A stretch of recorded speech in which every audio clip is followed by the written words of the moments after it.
We're live. On today's news. Yeah. Sorry. Welcome, everyone. Welcome to the live again. It's not Thursday night, but anyways, we're glad we're here. We couldn't make it last week, but today we're just going to be discussing some spring prep and all that comes with it. It's our last live of the season. I know Jenny and Rob are quite busy with they got their pigs and cattle are coming, and we're getting into the season of starting to get our garden and chickens going. So just with everything going on, we thought, we take a little bit of a break, but this is a great opportunity. If you are not subscribed yet to Plowman's Backyard or Denby View Ranch YouTube channel, it is now a good time to subscribe, because after this series, or after this one for tonight anyways, you can follow along on the journey on what we're doing on a day-to-day and how the calving is going, or anything with gardening and chickens are going. And then when we come back to the live, we can discuss kind of what we've been doing for the last few months. So tonight we're just gonna kind of get into a discussion about how we go about spring prep, what we're doing for spring prep, and kind of what you're going to first see in the next few weeks on our channel. So if you have any input, we'd love to hear it in the chat. Definitely, we want you to interact with us. We want to know what you're doing on your homestead and your home, and what you would like to see from us maybe in the future. So I don't know where we want to start tonight. But... We can start with us. I guess we could start with the obvious. Is we're getting into spring, but man, is it late this year? Yeah. We've still got a pile of snow. We're way behind on firewood because we still got 3 feet of snow in the bush. Trimming our apple trees and stuff like that is behind. It's still, the weather's a little bit cold. I like to do our apple trees in March to get them reclaimed a bit. You take a bit off, and we're behind on that. To produce better fruit. It does, yeah. Well, it made a difference last year. It made a big difference, and I'm leery to do that because the temperatures aren't really like spring yet. So we're behind. I don't know about you guys. Even with maple syrup, we don't always do maple syrup. We've done it maybe once or twice. Yeah. But that's even late.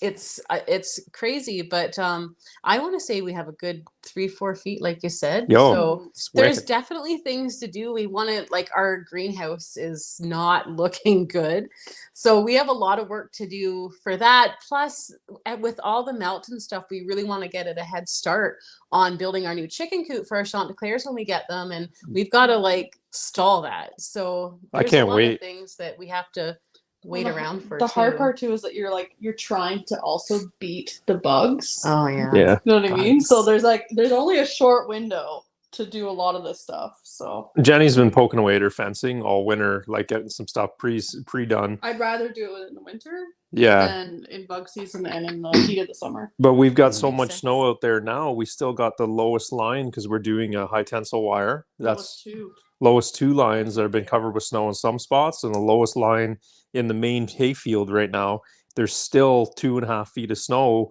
so that lowest line can't go in yet because it would be so. But I think we're in good. We're as prepared as we can be for the weather, but I know everybody else is probably behind, like us. I mean, the maple syrup guys. We know a few guys too. It's just been a terrible year so far for them. They haven't got anything really running. They need the weather to change. Hopefully we can get into that soon. Our piglets came in a blizzard. How many? Maybe an hour. After our neighbor knocked on the door and was like, "Do you have piglets yet?" Yeah. It was so cute. I said, "No, not yet." Went down to look, and our piglets showed up, and he cursed it. I went in. Went into the barn, and they started to farrow. We both ourselves farrowed at once. That was really odd too. I've never seen that. That doesn't typically happen. We lined a couple days difference. We lined our dates up so that they would be pretty close. So they were within 2 days of each other. The thing is that they're sisters, and Yella, one of our sows, she's his horrible mother, to be honest. I'll just say it like it is. She's a terrible mother.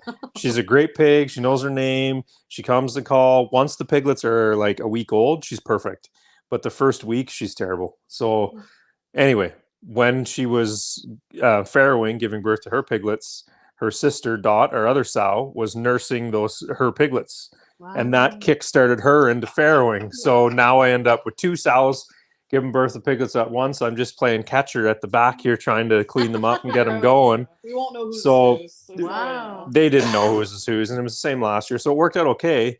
But I was in the barn, and I walked outside at one point, and I went, "Oh my god! Like it's a blizzard. There's hail. Like you guys were in the storm there. It was. True. I was like, oh man, we went from like t-shirt weather almost to just. It's shocking. It was nasty. So I'm glad that we had them in the barn because we were planning to farrow them out on pasture, and because the weather was delayed, we chose not to. So I'm glad we did, or we would have been in trouble. Yeah. So anyway, we had 12 piglets. Unfortunately, we lost 3.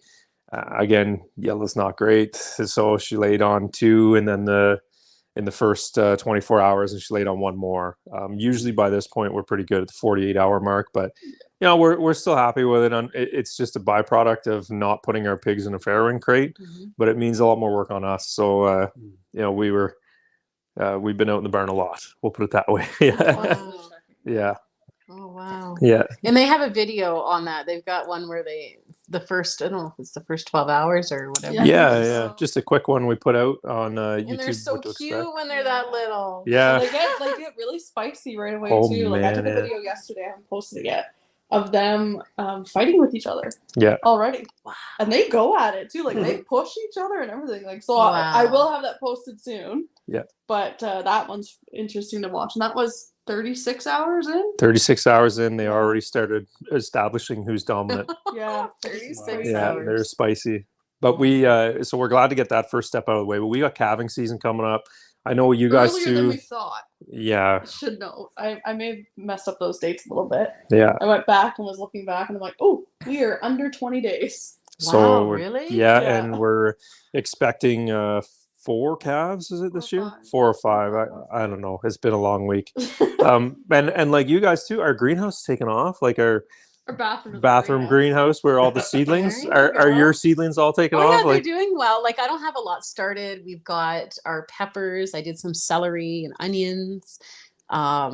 And then a couple herbs with those dollar store grow kits. They're doing really Yeah. well. Surprised with those. But I just started the other day. I just started my tomatoes. So I'm really excited to nice. get those going. I know it's a bit late for a lot of people, but in the past, like I keep a journal and I always keep track of when I start my seedlings. And if I start them too early, then they get more diseased by the end because I can't get them out in time. all right. Or then I've had aphid problems. So to avoid disease and aphids, I always plant a little later and try to avoid those things if I can. But I'm excited. There's a lot more to plant. Typically, I think every week I have a list of something else I've got to start. Yeah. So, yeah. Our carrots are in. No, well, we have carrots that we're doing in a container. 'Cause Yeah. I've never done it before. I just want to test it out and see because Gracie loves carrots. Carrots are nice. Yeah, so I thought, oh, why not? I have these deep containers anyways. I'll just try it. It's a neat variety you chose too, if you want to. I forget. It's- I don't know what it is. they're but fast they're growing. really 8 weeks, I think it was. Oh. Mm-hmm. Yeah. They're just like Nice. they're basically baby carrots is what they're going to be. But Yeah. 8 weeks I'm is really pretty good. excited about. I've got lawnkeeper tomatoes. I got Oh, Where'd you yeah. get them? little nice. homestead Oh, there you by the go. beach. So I'm super excited about those. So basically, you basically can pick them green. She said. And you can keep them throughout the winter in your home, and they'll ripen and stay fresh. And I think Hickory Croft Farms, we're still Wow. eating them. I don't know if it was in February or January, Yeah. eating fresh tomatoes. Wouldn't that be nice? So the neat thing I read about that was it actually starts ripening from the inside out Wow. instead of The other outside way. in. Yeah, Yeah. like that's pretty neat. I also picked up this other one before I got the Lawnkeeper tomato. I forget what it's called. I'll have to leave a link in the comments, but it's something. Oh, I don't even want to say it wrong, but it is another, not really a Lawnkeeper, but essentially it's a little plum kind of tomato. And it is, you don't pick them, I'm sorry, but you cut it's a vine it grows on, so it clusters. You pick the vine and you hang them in the house, and apparently they can stay all winter on the vine, just hanging from something in the house, and you can just pick them and eat them. They stay red and they're not supposed to go like moldy or soft. And I'm like, I'll try that. So I'm Yeah. kind of neat and trying. I typically don't like to try a whole lot of new things because I know what I like and I You like have to a just set grow variety. that. Yeah. But I'm like, And hey, we've why not seen have your- fresh tomatoes in And the we've winter? seen your bin too, so you're running out of My space. bin. Your What's- little seed bin. There. Yeah. Yes. Yeah. Jenny's running out of counter space, so I don't know how much more seed we can put in. Our I've built bean, up, but the beans that we got from everybody, so we got Remy stuff planted. We've got stuff we got from Hickory Coughlin in the trays as well. Everything's coming up, so I just hope the weather turns around so we can get it in the ground. Otherwise, I'm going to end up moving the quail outside and putting it in the sunroom. That'd be a nice spot for it, though. Get some sun I in think there. so. Yeah, it's not like it. Yeah, it should be okay. Right now, it's the quail's new house, and they made it awful dusty and messy. But I mean, we're So getting this- eggs now. Wow. Yeah. How many eggs are you guys getting? on average, like 4 a night. Eh? 4 a And night. it's Yeah. nighttime that they lay. I don't know why, but Yeah. it's nighttime. So how many Wow. quails do you need that's equivalent to like a chicken egg? 3 quail eggs is 1 Have you been chicken eating egg. them? Are they Chicken good? egg. I haven't even got a chance to try one yet because the girls have eaten them all. Gracie, So Oh. Gracie loves Yeah. them, so I've been like boiling them as Really? boiled eggs, and Yeah. she's like Just so that absolutely we loves little them. eggs. Well, because there's more. I'll go grab one actually. It's because it's hard to describe, but it's easier to show. There's more yolk. No, sorry, is it white? White. No, Or there's white more. No, or there's yolk? more yolk to white ratio. Oh, with okay. them. So they're a Wow. lot richer of an egg. Yeah. Oh, neat. So- I've never tried a quail egg. Oh, I'll have to send you home then. Because I have like 11 in the fridge right now, and then another, Wow. you know, I don't know what we'll get, like 4 or 5 of them tonight. So Are you happy with your purchase with quail? I think so. They are a little vicious to themselves. So Oh, look at unfortunately, we've had some eyeball loss. Wow, check that out. So this is our neighbor's farm egg. It's blue, Yeah. and that's the quail Oh, egg. and look at the coloring of the quail egg. Yeah, they're quite cool. Yeah, it's Isn't neat. Eh? that Like- neat? That is Yeah. cool. Yeah, but so Yeah. 3 of those. Protein dense though, or whatever they More say. nutrient dense Nutrient, than a that's chicken egg, apparently. Wow. Have you noticed that they're not eating a lot of food, or do they eat a lot? I think the way that you feed them makes a difference. So, like, I have these special feeders that basically, whatever they do kind of discard goes into a tray below, and then I can pull that tray out, pour it back in, and then, you know what I mean? It forces them to eat it because they're very messy the way they eat. They'll kind of fling it if it's in a normal feeder. Wow. So, so far, what, 1 bag of food? One bag. Yep. 125-pound bag. Yeah, I'm on my 2nd bag now. Wow, And they were 3 weeks old. I don't remember. I don't know how long we've had them now. like a month, I think more than a month. more than a month. A little over a month. Yeah, I think. Three. I don't know. They're neat. They're a neat little thing, and the egg size is a little bit better because we don't eat a whole lot of eggs. But you know, it's nice to have because our neighbors sell out so fast. It's hard to get the eggs, and Yeah. but you know, whole chicken eggs are good, but they're a lot harder to keep. Like we can keep them in a smaller enclosure, so it's working out okay for us so far. Yeah. And like now that I've kind of removed most of the males, like I think half of them was almost male. Yep. Versus female. That's so typical. I mean even that's with chickens, so now obviously like my feed costs have gone down because of that. Yeah. So Yeah, it's kind of neat. Now you guys are Chanticleers. How many did you put on order? What are you looking at? Right now we are waiting. We are getting some from Hickory Croft, but we haven't got them yet. So I think that it's not going to be until maybe after the conference Okay, that we're going to maybe get some. So middle of May. yeah. And that gives us time because we don't have a place for them yet. Yep. But yeah, so I'm not sure. We're also going to be starting our chicken eggs soon. So normally we actually would be expecting chicks like this next By now. weekend. Like we Oh, would really? be having Wow. chickens within But the we haven't next week. started on But we haven't even started the incubator. So that's one thing. We have a video that's going to be coming out in maybe about a week or so. We're just working on getting the editing done for that. But we just recently moved some of our chickens to where our Chanticleers were, like when they were killed. Yeah. So what was happening, because this is our first year of having multiple roosters. So what happened, if you don't know, is one of our broody hens like basically hatched out some chicks like late fall, early winter. So we had them, we had the chicks through the barn through the winter, which we normally don't have. And most of them, well, 2 of them were roosters and 1 was a female. So we've had basically 4 roosters in the barn. Yeah. So what we had to do was separate the roosters, because what was happening was, and this is our first experience having multiple roosters, but we basically, what happened is I was checking the eggs to make sure they were fertile before I put them in the incubator. So when I was opening them up, out of about a dozen, only 1 of them were fertile. And usually majority of them are fertile and like 1 or 2 aren't. Yeah. So I'm like, what's going on? So what we figured out was that because there were so many roosters in with our hens, that they were fighting so much that they weren't actually allowing anybody to mate. Right. So what we did this week is that we went in, we basically kept our rooster that we wanted to, fertilize the eggs. We kept him in with the hens. We removed the ones that we didn't want. And then we picked another rooster and we moved a couple hens with him just to increase the likelihood. So we'll have a good mix of fertile eggs, but it takes, they say, about 7 days. Okay. So 7 to 8 days from now, we should be able to collect good fertile eggs and start incubating. So we're a bit behind on the incubating, but considering that the weather, snow's still here and it's yucky, I'm like, it's probably going to be on time. We're probably just going to be right anyway. So we're the same, like even market season, and we push back some butcher dates on our pigs because I just think that it's going to be a bit delayed before we can start getting products out. And I don't really like doing deliveries or anything in the bad weather, and I don't like hauling animals and livestock in general. Never mind hauling the trailer through bad weather. Yeah. That's terrifying. So I think everything's pushed back, but we're the livestock, they got bred at a certain time. So for us, it's got to happen. And I guess for you guys too, like you need to get the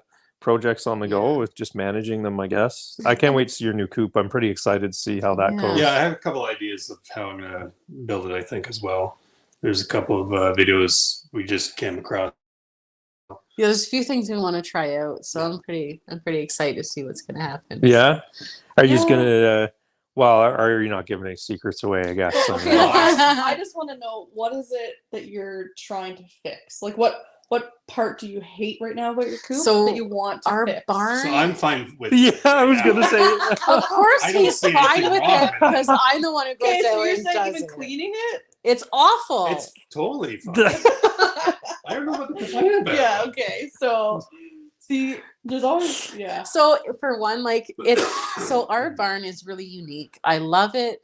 It's an old heritage schoolhouse. So That actually was from Rose Rose Hill. Hill. It was Really? a Rose Hill schoolhouse, and it was moved to the property before we moved there. So it's really unique, and it definitely will never be teared down because it's such a it's historic. Yeah. Piece of, anyways. So basically, what I don't like about it, for one, there's not enough lighting, which is fine. You could.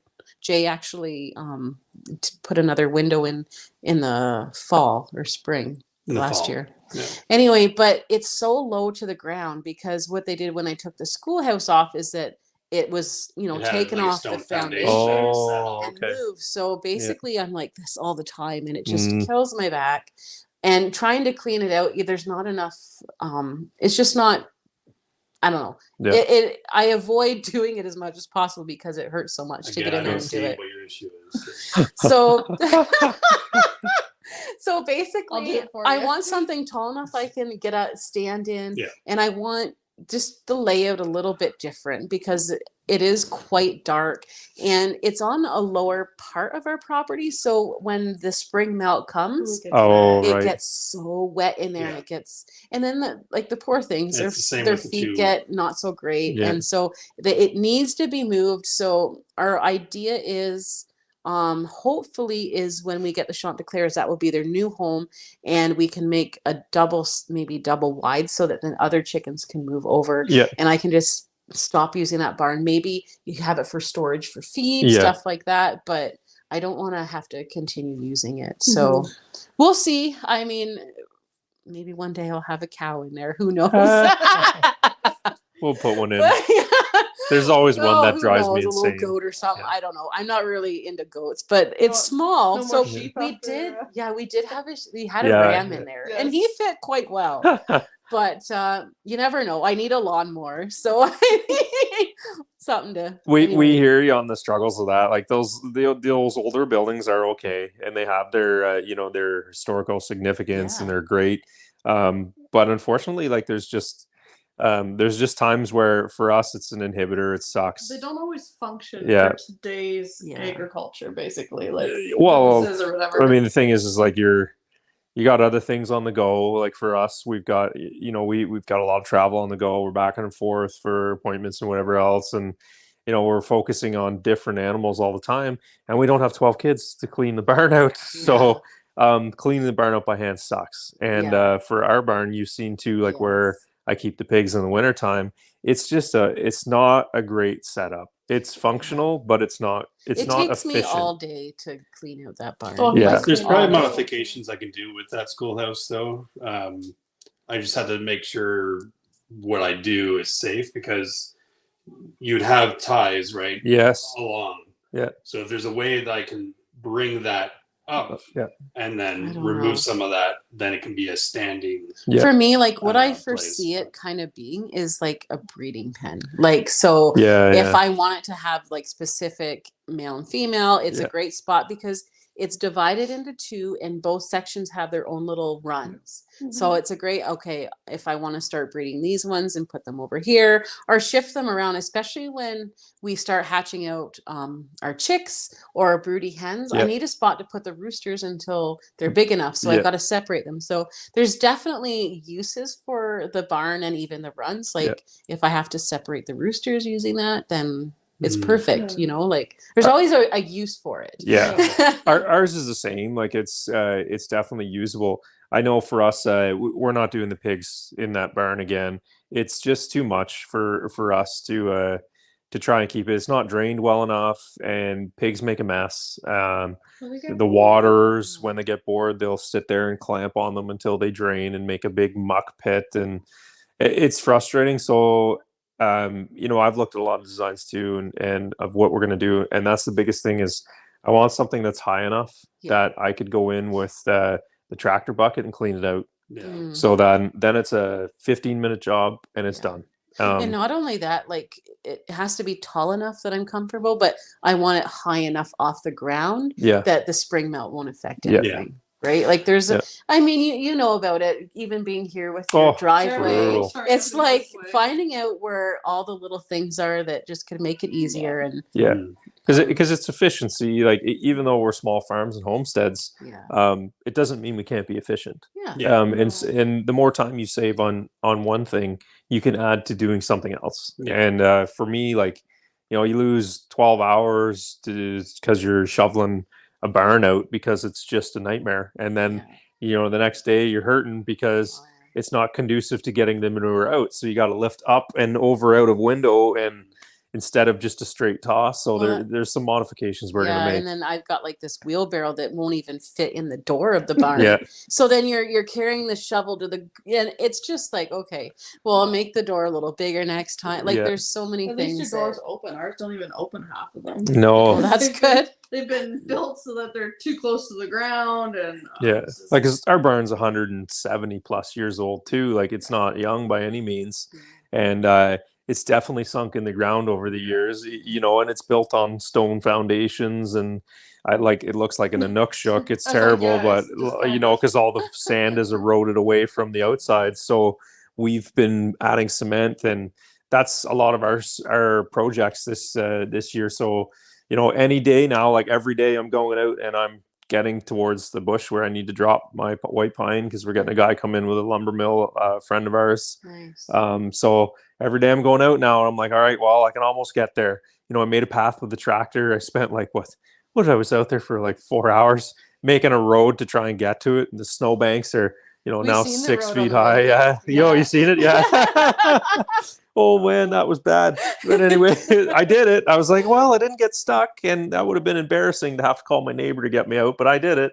But I'm only halfway there. And to go in the field and to start cutting those trees, there's so much snow that you know, if one of those big branches falls, I can't move fast enough in it to get away from it. So we're just on hold, but we need to get the lumber going, and we've got to get the building project started for us to, like, I will not do the pigs in that barn again next winter. It just sucks. It's a hassle, and I don't want to do it. I don't want to do it again.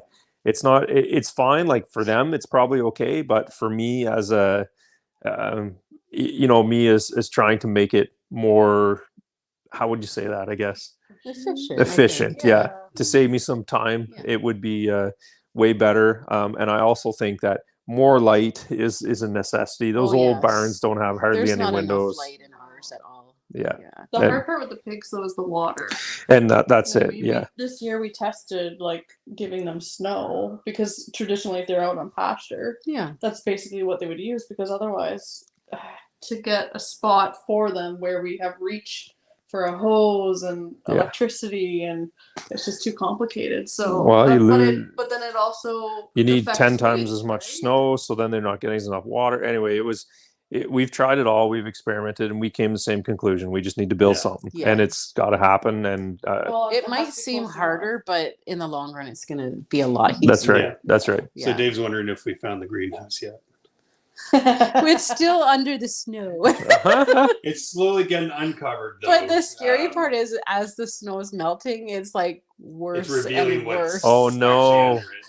Oh, so I'm like, that's the thing. The only like, damage technically though is the cover. Oh, okay. Which is we can get new cover, but it's just the thing. Like what we're talking about, even with the barns, like with the greenhouse, I'm like, I know now that it can't be that far from the house. I don't know if you've seen the video.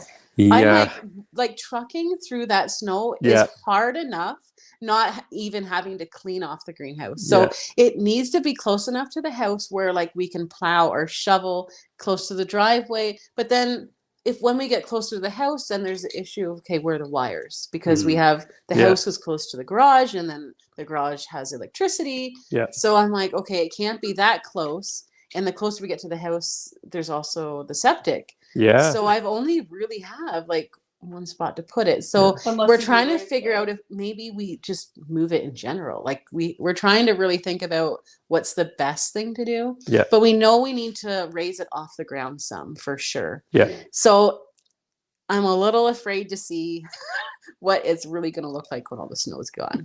But this is another reason why I haven't like really pushed myself to start my seeds earlier, because I know I don't have a greenhouse to put them in right away. Right.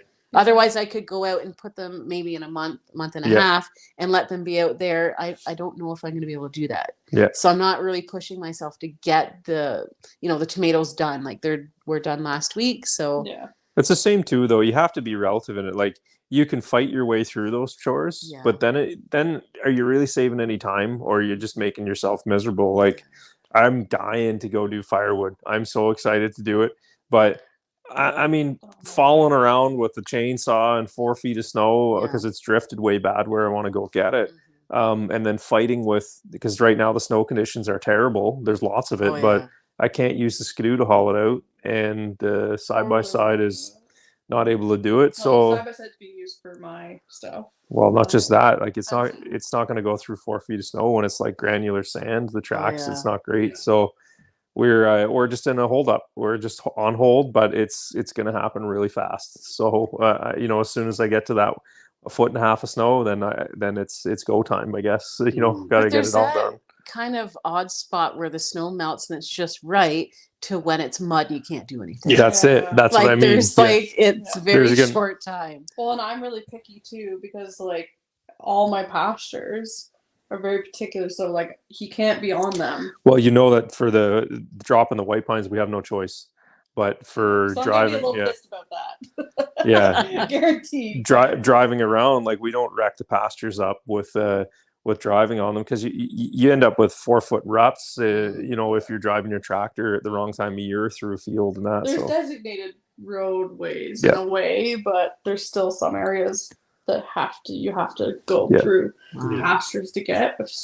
So is there, what's everyone going, like what's happening on the chat here? We haven't been. Buttercup and Fern Homestead, welcome to the live. Yes, hi, welcome. They just mentioned, not let's not make our lives miserable. We Mhm. chose a simpler life. It's not easier, but I think what they were trying to say is to not make it worse. make it any worse. than it Exactly. has Yeah. to be. Yeah. That's true. Simple. Yeah. Yeah, and It's then definitely not easy, but Dave it's Knight simple. says mud season will be here soon. Oh man. Yeah. In some Yeah. spots, it already is. Yeah. Yeah. Some spots. Yeah. We're so glad. Like, so I fought Rob on this for the longest time of putting gravel down to the barnyard. Mhm. Like, I wanted Yeah. my barnyard gravel, and that was okay. But there's a roadway. Well, it's not gravel; it's driveway stone. I have a video on it of using the box blade, and I did it all myself. Yeah. But it was a big investment, and Jenny didn't want it. But Not initially, because I didn't think we were going to travel that much. Hmm. But, like, oh my gosh. Now, this year, so glad we The did best it. decision you probably made. Because last year we're not there, sliding like last year because of Oh, that man. like thaw, and then you get rain and whatever else Freeze and in the everything else, water. yeah. Like it was just you'd be literally sliding Yeah. down that hill. And you I could have fell so strapped many skates on. times. It would have been safer to put your skates on, to skate down and skate up than it was to try and get there. Yeah. She'd go down, bruised elbows, I'd fall because you're carrying stuff too, Oh, right? Yeah. Yeah. It's brutal. So we put the driveway stone in. That was a big thing. We did a lot of leveling with the box blade, and I had no idea what I was doing. I just did the best I could, kind of. And then by the end of the year, I got pretty good at it. Made a nice roadway. We invested that money. I think each load we got for a great deal from a local pit there. Mhm. So anyway, it's Peter Malcolm. So KCK Aggregates, they're just up the road. So Okay, I call him, say, hey, I need a load. Can you bring it up? I'd spread it. Hey, I'm kind of short. Can you bring me another one? Yep. Bring me another one. And I got it all done. And then I leveled out the barnyard. So now all the water is going exactly where we need it to go for the most part. It's not perfect, Yeah. but significantly better. There's no 4-foot ruts. I'm not in 4-wheel drive in the tractor. And even this time last year, or this type of weather last year, our barnyard was a write-off. You couldn't drive in it. You couldn't go in it with maybe the 4-wheeler, and now we're able Like to. you aren't kidding when you say 4-foot ruts. Like that's how much is sunk. Yeah. Right up to the axle, the tractors. Yeah. It was. Wow. But you had to think from Yeah. where we were originally. So, like, when we first bought the place, that barnyard literally was grass up to our necks. Couldn't get in there. Yeah. And then the following season we had all the cattle in that barnyard, which then completely got rid of that grass, Yeah. and it all became mud. Hmm. And then the following year, So we put basically- the stone did in. we put stone in the Yeah. following year? Okay. So the stone made a big deal, and I mean, well, we've still got some more to go, but making those changes year over year really helps. And I mean, small investments for Oh yeah. for those little things that save you. Like, I mean, I think it was you that fell last year and bruised your hip up, or was that me? I don't remember, but I remember like whining about it, and then you're limping and dragging around, and then you're not having fun anymore because Yes, you're, that's you know right. what I mean? Because you were too Makes cheap it to put the fun. stone in, you know? Yeah. What else is Yeah. going on there? A little homestead by the beach mentioned that they're really happy to be on sands. Mm. Oh, I So betcha. they have a sand, Yeah. or their area is more sand than anything else. So the mud season is mostly non-existent. Nice. Then Bella Love says we have a low barn as well. It was moved here 60 years Oh, ago, wow. and mucking it out is super hard. Did it Mhm. by hands for a few years, then gave up 2 years ago. I'm just doing long haul deep litter method now. So what we've done to combat that issue, because our cattle have a run-in at the back of the barn, like we had some wet weather on and off, and we got one cow that's really close to calving. We've been feeding hay under the barn in the mangers, and the bedding pack builds up, and it's a low barn. Like you can barely stand up in it, and I'm not a very tall man. You guys have been down there; it's fairly Yeah. low. It's building up more and more now. What we do is that bedding pack gets turned over by the pigs. We put the pigs down there in the summertime. They turn it all over and they compost it. And that Nice. soil pack just comes way down, and then it's just like silt. Yeah, I literally. And just throwing it into the back of the manure spreader or the cart, and it's just perfect to spread. That is the most efficient means of dealing with those low barns that we found. The pigs really make a difference because they love just churning it, right? And they're eating the grubs and whatever else that's in that manure pack and bedding pack and the straw and fermenting it. And that's what they like doing, is rooting and turning, and you'll see it just come down, and then, oh, we're good to throw it out now by hand, and it's a big time back saver. Wow. Yeah. Nice. Yeah. Yeah. Another thing, I guess when you're thinking about like whether you're trying to renovate or, you know, invest in your property, because I know a lot of times, like I've been talking to people, and a lot of people are wanting to start growing their own food, wanting to start like getting chickens, and because it's spring, right? Everyone's got like the spring fever. They want to start getting all this stuff, but yet a lot of people are afraid to initially put that money out and do things. And I think even when it comes to renovating, like, you know, or, you know, with your gravel and us, even with doing a new barn, there's a cost that comes with that, right? So sometimes we, you know, put off doing those things because of money issues, right? So, but in the long run, you're not losing out. You're saving yourself a lot of time, a lot of hurt, you know, with the, you know, falling and whatnot, and a lot of back pain and stuff by just, you know, doing things a little bit more efficient. And I think when it comes to all this spring stuff, yes, there's a little bit extra money going out. You're buying your chicks, you're buying your feed, you might be getting cattle or pigs or whatever else, you know, things for the garden.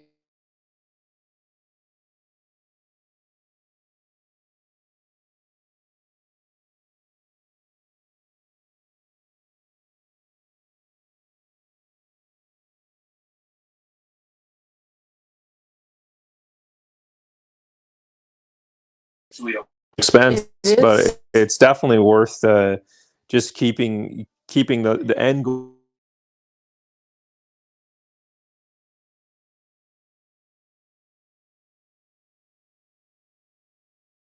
We had to put cement in, and we did all the cement by hand. Jenny loved that job.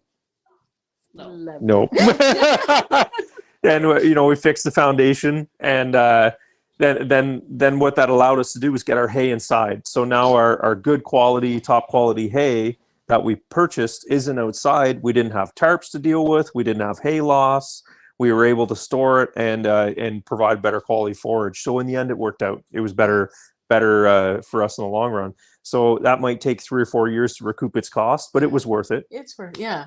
And that's what I'm trying to say. Like, so some of these, like I use black, it's like a greenhouse. Oh, the tarp you're talking about. Yeah, the fabric. So when we got it, it's like, it was $300 for 300 feet. Not a bad price. Now I think it's up closer to the $400-500 mark for 300 feet. So yeah, there's initial cost, but I'm like, when you're looking at it, like we were talking earlier about the cost of living, the cost of taxes coming out of your bills, you know, like grocery bills. I'm like, those initial costs are big, yes, and they can be discouraging. Even going out and buying chickens right now, you're putting a cost out. It's all part of it. But what you're doing is you're securing food for your family. That's it. So it's like, do I want to spend the money now, or do I want to have maybe something harder, like maybe in the future? So I'm not going to be able to get maybe their organic food or the best meat. You know, like right now, like your meat, your beef that you're eating, it's probably way better than you can buy in the store, right? So you're getting the best of the best right now by putting out that investment in your property and in your family and in your homestead. But you're securing yourself food and just the comfort of knowing that you're doing like the best that you can for your family. And initially the cost is big, but the reward is so much bigger, right? So you're not getting like some cheap meat. You're not getting bruised clearance produce from the store, right? You're getting the best produce. You're going out and you're picking it. It's not going to necessarily be organic if you don't have organic graded soil or anything, but you're getting the best product for your family. So I'm like, I know that the cost is a lot, but I'm like, man, if you can grow your own food, you are like so much better off than going and shopping at the store. You have to factor a lot of that cost to over a time span. You know what I mean? You do. So like, yes, initially it may cost you $300 or $400 to start out, but you got to divide that by, well, how many years is that? Like, I've had my tarp and I've been using it for 4 years, maybe 4 years. 4 or 5. maybe 4. But you know, We that's did get another $300, roll. and I'm like continue. So, and I pull it back every year, and I till the garden, and I lay it back down. Like it's still going, and I foresee that I'm still going to have it for a few more years. Yeah. Yeah. 2, 3, maybe a little And we bit still more. have about 250 feet of Feet, it still yeah. not used, still rolled up. So I'm like, yeah, with everything that's going on, I'm like, when we go to the store, like Oh. I can't believe the price of things. You well, know, even the that tarp now is up yeah. 140 to Yeah. some dollars. But even like I know, like we were comparing like chickens to quail, and Jenny's saying like her quail eats so much less food. I could agree to that. Like my chickens, yeah, they eat a lot of food. It costs money to feed them, and they waste a lot. But what I'm thinking about is like, you know what? That is food that I'm gonna have no matter Yep. what. Like That's I'm right. gonna keep breeding those chickens. I'm gonna have eggs. You know, there's meat there if you need it. Like, you know, there's Yeah. and then you've got compost from Yeah. that as well. That's the one that nobody likes to really factor in, is your land and soil is really all that you should worry about. Yeah. Everything else is a bonus. So for us, our chickens are mainly fertilizer. Yeah. And they are the best form of fertilizer we've ever asked for. Oh, yeah. And that doubles and triples our hay production. And we've seen it in just 1 year, getting 3 times the amount of hay off of the same yeah. place, which goes into feeding our cattle, which increase the soil as well. Yeah, So it all adds up. But I mean, chicken manure it's phenomenal for gardens, for grass and forage. Mhm. Then you've got our horses. They do a pretty good job with the manure as well. They also had, I mean, yeah, they cost a lot of money, but I haven't had a lawnmower in like 3 years since we had them things. They just clear everything off. I don't have to touch the lawnmower. And at our other house, you know, the other place that we have as an Airbnb, I mean, it's like 2 acres of grass, and it's, you know, $25-$30 in fuel to cut that thing each time, and 4 hours of your day. Oh man, and it just kills me. It's like, you know, this is the most backwards thing I've ever heard of. Like, you know, that could be used for gardens, it could be used for whatever, but you know, there we are mowing a lawn. That Kendra and I have drive by. Don't eat. That's my biggest that's one of pet her peeve. pet I'm peeves. sorry. Don't hate me. Don't move to the country and get like 40 acres and have grass. I'm like, what is wrong with you? What is wrong with you? Because at one time it was forest. I'm They sorry, cut it all down just for the lawn. Like, put an apple tree on Yeah. it, for goodness sake. Like, There's one spot down the way on Highway 41. Every time I pass it, I always ask myself, I'm like, man, like the amount of money that person has invested in his lawn mowing setup, yeah. and the time that person has got to And put there's in not- to and go there's not around. even like a dandelion. Nothing. Nothing. Now, to be fair, some get people it. actually Grass enjoy is that. pretty, right? so Like don't get me wrong. They like Yeah. cutting and maintaining and all I that. love sitting in my backyard on my lawn chair by the fire and sitting out on the grass. I have a grass patch. Okay, we don't have grass. Yeah, We I'm have in the crabgrass business. Yeah. Still, and other weeds. it's nice and it's grass trimmed. is somewhere in there. But I do like a patch of grass. But you ours know? has got grass too. But we sit at the bonfire as I watch the horses go around and clean it off for me. For us, yeah. Like, hey, that's great. I mean, or we use the cattle too. They're a little messier, mind you. But I mean, cattle, horses, pigs, sheep, whatever. They bring an experience to your life that's a lot more fun for us. I mean, looking at grocery prices justifies me keeping the animals and putting the initial investment in. Chicken, Jenny just said chickens. $20 a bird, a whole bird. Yeah. And it used to be like on average 12 to 15. Yeah. Not that long ago. No. But So now it's $20 a bird, and I was at no frills. that's a store-bought, you know, a store-bought chicken. I mean, we can raise them for about $8 a bird, our costs. Then you're going to butcher it yourself, so you know what you got start to finish. There's no travel costs, transport costs involved after that. Yeah. It's worth our setup. You know, one run of chickens pays for all of our fencing setup that we had to keep them. So that's 1 year it's paid for itself. Wow. So, and we're going on year 3 for our fencing, and that cost benefit is just increasing. So I think that if you're scared about putting the initial setup in, I wouldn't be. And I also would be doing it now. I mean, that leads us into a good time to talk about it. Like, price gone up. Live weight of cattle right now is is on average $3 to $3.50 a pound. That's live weight. That's still before processing, before feedlot, Central, processing, transport costs, and then the list companies have to disseminate it down through all the different chains before it gets to grocery store. to grocery retail. Yeah. So you're going to be looking at cattle prices, which are going to be probably exceeding what we sell our grass-fed and finished stuff for in the grocery stores in the next 6 months, if not more, because some of it's already expensive to begin with. That's right. Hot dogs today. Oh my goodness. Just a pack of hot dogs was insane. I think they were like $8 and there's only like 5 of them in there. I know the other packs were like almost $11. Yeah. Wow. So you mean we've got it figured out. We did a whole series in this before about what it costs to raise livestock, but for us, our spring planning included, well, how many animals do we sell? Because we have piglets to sell, some we're going to keep. I haven't made my mind up yet because I know how much pork I need to feed my family. But I'm not sure if, the rest of my family is going to be purchasing yet, because I'm going to make sure that they're all fed and then we'll sell the rest. Because it's one of those things where, man, like you don't want to mess up. It's a big cost. You want to make sure you have enough for everybody. There's a lot of planning. Our beef costs too our input costs haven't really went up because we've already done the hard work. We've already put the legwork in on it. But they might go up a little bit this year. Running a lease land, it will. Running a lease land, it will increase, but we also get hay off it. So it just kind of balances. But fuel costs are going up. I'm just thinking for people looking at planning, definitely now would be the time. To if you're going to do it, get into it now. Start now. Don't start midsummer when everybody else is panicking. Yeah. And that's what it's going to be, is a panic. Yeah. I mean, I think we can all agree at some point you're like, is it really worth doing? Like, I know I'm like, when I've had 30 chickens, I'm like, okay, that's too much for us. It is. It's too much. Try 100. Well, I don't have to.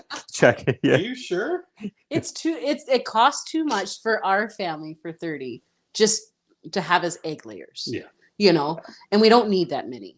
But I'm like, do we keep doing it? But it always comes back to, well, it's a source that's always going to be there. I don't have to really initially put any more costs into it because you've already invested. That's right. You've got all the feeders, you've got the waters, you've got everything set up. And they just keep having babies when you got a broody Until I hen. get you into quail. Yeah, I don't know about the quail. But anyway, whatever. We're eating one, by the way. Yeah. Oh, yeah, yet. No, he wouldn't eat them. He's like, oh, they're pets. I can't eat them. They're in my living room. I'm like, yeah, that's lovely. I'm going to eat it. But I didn't want to eat it alone. So yeah, I kind of got a rule. I don't. If it lived in my living room, I won't eat it. So. So if you had some cows. We had a cow in this living room. We had a calf that was sick last year. It was born premature from one of the cows we bought in there, and she wasn't healthy. You were like, never happening. There's never going to be one in here. And sure enough, here it is. It dropped in water. It was cold. I had to bring it in, put it on a moving blanket, and had a little baby gate all the way around it. And anyway, that was a nightmare. But that's part of farming, I guess. Bella Love says, try 300 chickens. That's way too many chickens on a very small hobby farm. There you go. Yeah, but you know what? You got all the kids. You got all the kids. Yeah, they're almost old enough to work for you. You're almost at the traditional. And then we have a question for Rob from Rem's Family Farm. Yeah. He says, well, question for Rob. He seems like a smart guy. No. Don't let him fool you. Well, what would be a cheap way to make a secure place for pigs, knowing that they can dig and that there are bears around, and that it would be an area where it's about 5 minutes drive, where there's nobody, so there would be no way of hearing anything at night? I would go with electronet fencing, like electric fencing, Remy. That would be the best way to do it. We're such a firm believer in electronet. We've watched coyotes trying to take our chickens. I've talked about it on here before. Literally watched them from the bathroom window one day, and I knew that it just kept getting zapped, and then it gave up and went away.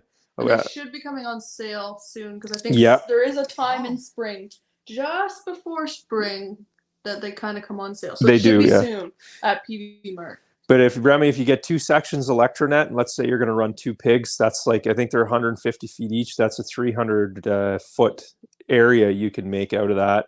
You run a cheap fencer on there. You can raise your pigs like that. As for feed, you can get, I have custom feeders that some Mennonites made me down in St. Jacobs, Ontario.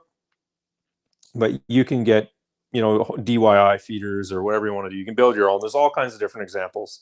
Waters, rain barrels with nipple drinkers work in the summer, no problem. And for you guys, Remy, if you're going to do piglets, you want to do it right away, because in the next 4 weeks, the piglet prices hit their peak, right? So from from end of April into the end of May, that's the peak price of piglets. So if you're going to do one, you want to do it around now, and you want to get ones that are, 4 weeks or so. Make sure you pick ones that are castrated if you're going to get males, so you don't risk boar taint, and they won't beat each other up that way. They fight a lot less. Or you can go with 2 females if that's something you want to do. Females are aggressive though. Females tend to be a little more aggressive. We run Berkshires and Heritage Cross pigs, but in 6 months you can take them to butcher if you put them on hog grower, or excuse me, plan for 9 months if you put them on like a whole grain style feed like us, which is we just trust our local company. We know what's in the feed. It supports the local farms around. That's what we feed. I mean, I could raise them a little bit quicker on the hog grower, but you don't really know all the ingredients that's in it. So, but that's a good way to put food in your freezer. So if you get 2, because you never want to leave one by itself, especially if it's going to be away and with predators enclosed. But if you get 2 together, you don't have you won't have problems. As many problems, I should say. And they need to be enclosed first before you let them out that's for a week. Very good point. Your first week or maybe 2, you want to make sure those piglets go into a super tight Alcatraz style enclosure so that they know that's their home.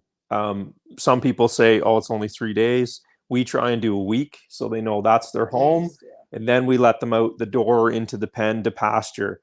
So then they know at night they come back to their home. Or if the pen falls down and something scares them, or the fencing, they'll come right back to their home. And that's just a good piece of advice. Good job reminding me that. You can train them for a bucket too. So if you know that there's predators and there's risk that for some reason something might scare them or something might push that fence over, which shouldn't happen with Electronet, but if it does, then you can call them back. Yeah, definitely would be. But with 2 pigs, you can raise them to 270, 300 pounds. You put that meat in the freezer. I mean, almost every part of the pig is usable. They're really, really efficient that way. Like, there's not a lot of waste with a pig. I mean, you even the fat is good for all kinds of stuff. Definitely would say that they would be a good animal, especially in today's climate, to raise. They're a little cheaper to raise than cattle. Their initial cost is cheaper. Definitely something to look at if people are looking at them. We were actually thinking about some electro netting for chickens, but will things like crawl under it? Like, we have never had that problem yet, but we move ours every day, our chicken netting, right? So not every day, I guess every couple of days, depends. So every horizontal line is electric. Yeah. The ones going this way vertically are not. So your bottom line is electric. Yeah. So they can't even get their nose under it because they're going to get zapped with it. So interesting. Yeah. And you can put that on a solar setup too, Remy, like a battery. Or for anyone else that's wondering, you put it on a battery. We have videos of how ours is set up. It's just a 12-volt battery, a solar panel, cheapy, Canadian Tire, a DC fencer or dual-purpose fencer. You can use one of those. They're like $200 from. I think they're on sale usually for $149. Yeah, $149. They go on sale at TSC, which is near us. Should be soon on sale again too. But we use that same setup for chickens, pigs, the cattle, calves. I'm sure we're going to do the calves in it this year because calves are brutal. When they wean, they just try everything to get back to their mom. But we choose to wean our cattle because the mums need a break before winter. They need to get their body weight back up. We have hard winters here. The reserves back. Yeah. That's something else we're looking into. I don't know if there's someone that had a question. Yeah, first. Bella Love just was asking electric netting. does it sit on the ground, like the bottom part, or is it just kind of sitting? So It sags. yeah, it sags. So it's not supposed to technically, but like you're never gonna get it perfect. Yeah. So it will kind of sag. Yeah. And we just kind of tie it up. Yeah, you just We'll loop it up, around on the post sometimes to tension lift it. up. Yeah. Okay. So yeah, something else we're looking at, like thinking about like spring prep, is we were looking into like chicken tractor type things Yeah. because we do have our chickens fenced in, as many of you know, and we don't really like that. So because it's using a lot more, we have to buy a Feed, lot yeah. more feed, and we miss the chickens being out on the lawn. But we're looking at possibly doing a chicken tractor. But I'm trying to figure out, like, I know you guys have used one.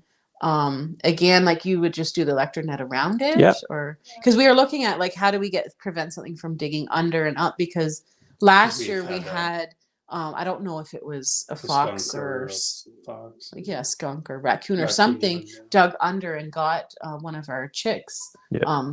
But then again, we weren't moving that every day, so Yeah. we were looking at how can we do it so that we can have our chickens a little bit more on the grass instead of just always in the enclosed area. The electronet will definitely help with that, and movement too, right? You change it up, and it's not like the same thing, right? So the predators, they have a different challenge each time. I think is a big one, but we There's a couple different ways though too. Like you don't have to use electronet. No. So you could make a traditional chicken tractor with no flooring.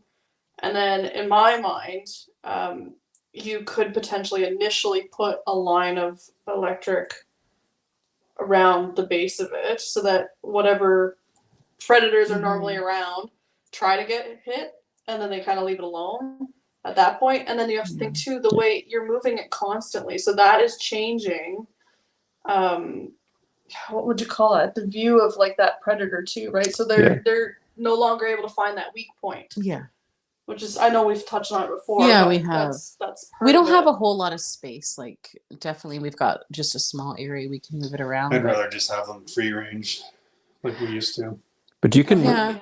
You'd be amazed at how fast grass will grow back in 7 days. Like you move it in a 7-day pattern around even where your lawn is.